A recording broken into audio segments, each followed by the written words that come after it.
नयाँ सरकार आयो, युथको सरकार आयो भनेर एकदम हाई एक्सपेक्टेसन सेट गरेर देशको विकास कहाँ पुग्ने भयो भनेर आशा गरेर बस्नुभयो होला। तर पास्टको डेटा हेर्नुभयो भने खेल अलि अर्कै छ। 2081-82 को क्यापिटल एक्सपेन्डिचरको डेटा हेर्नुहुन्छ भने टोटल असाइन गरे बजेटको 11 महिना सिद्धिदासम्म पनि जम्मा 40-43% मात्रै खर्च भएको थियो। र 2082-83 को पनि हेर्नुहुन्छ भनेपछि थर्ड क्वार्टर सिद्धिदासम्म जम्मा 23-24% खर्च भएको थियो। अब यस्तो किन हुन्छ त?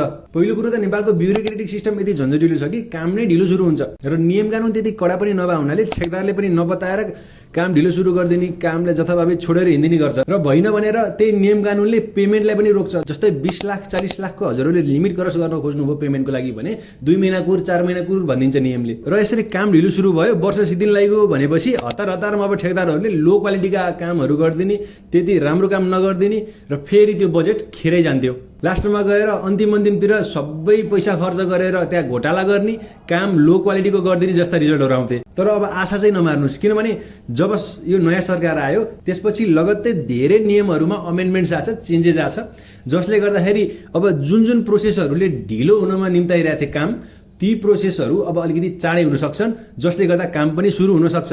हजुरले आफ्नो गाउँघरतिर देख्नुभयो होला, आजभोलि सरकारी कर्मचारीहरू, सरकारी टिचरहरू एकदम अबिडेन्ट भएर टाइममा जाने, टाइममा आउने, सबै काम गर्ने गरेर देखिन्छ। जुन पहिलाको सरकार हुँदा नपताउने 1:30 बजे जाने, 3 बजे फर्किने हुन्थ्यो। भनेपछि एस्पिरेसन्स पनि चेन्ज भएको छ, बिहेभियर पनि चेन्ज भएको छ मान्छेको, र नियम कानुनले पनि सपोर्ट गरिरहेको हुँदा अहिले मैले आफ्नो ओपिनियनमा चाहिँ काम राम्रोसँग हुन सक्ने देख्छु। नयाँ सरकारले केही गर्ला जस्तो नै छ। हजुरको के सोच छ यो भिडियोमा तल कमेन्ट गर्नु होला र इन्ट्रेस्टेड साथीहरूलाई सेयर पनि गरिदिनु होला।